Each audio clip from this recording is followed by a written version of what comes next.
Hey, what's up you guys, this is SGB618 here, and today I want to talk about the Nintendo Switch OLED model again.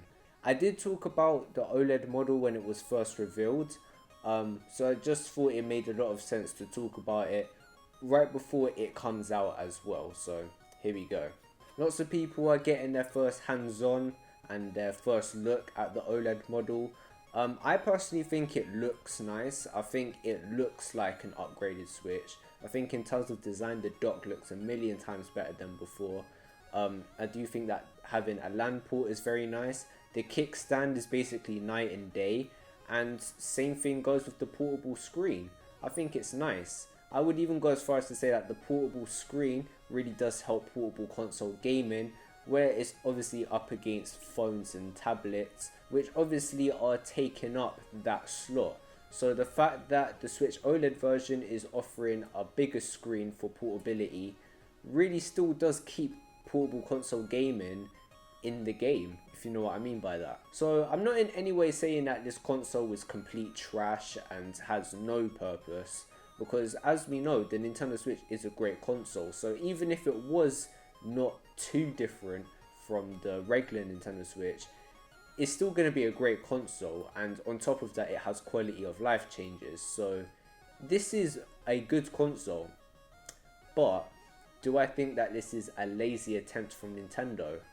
What do I think about this console's existence, and what about what it could have been? Now, I do think that this console could have been a lot better. I did mention this in my last Nintendo Switch OLED video from a while back. Now, I wasn't one of those people who were like, oh, the Nintendo Switch needs to be 4K, PS5 graphics, basically the insane stuff over the top.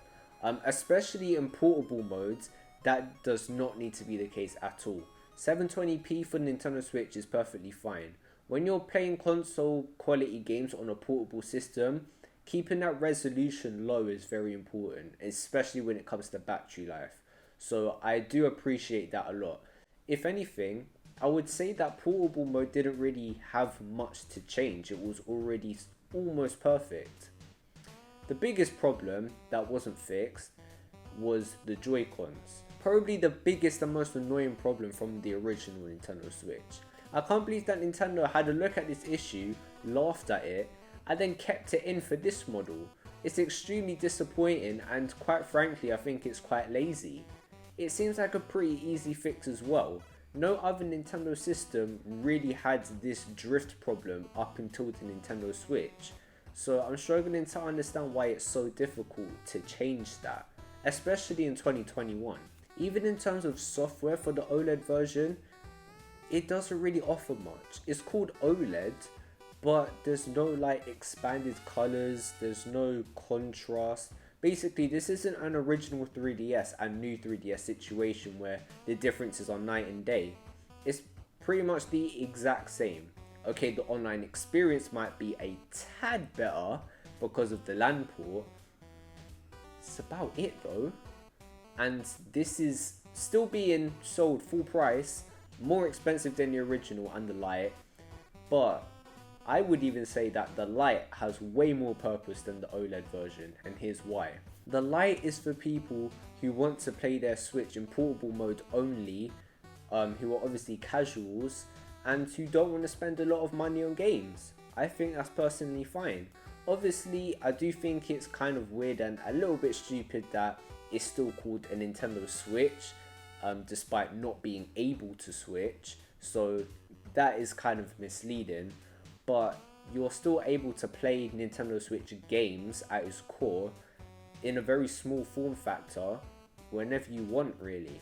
And some people just really want to do that and they don't really care about playing it on the TV, or they might not even have time to play on their TV.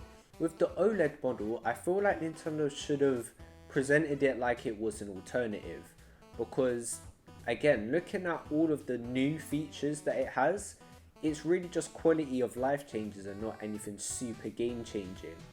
The whole point of a console upgrade is to make the consumer feel bad for owning the original version, and obviously sort of pressuring them into buying this new product that you're presenting. So when I'm watching this Nintendo Switch OLED trailer, and even people who are obviously doing first impression unboxings and reviews and stuff like that, and I'm feeling perfectly fine about using my normal Switch that came out in 2017, you've kind of failed.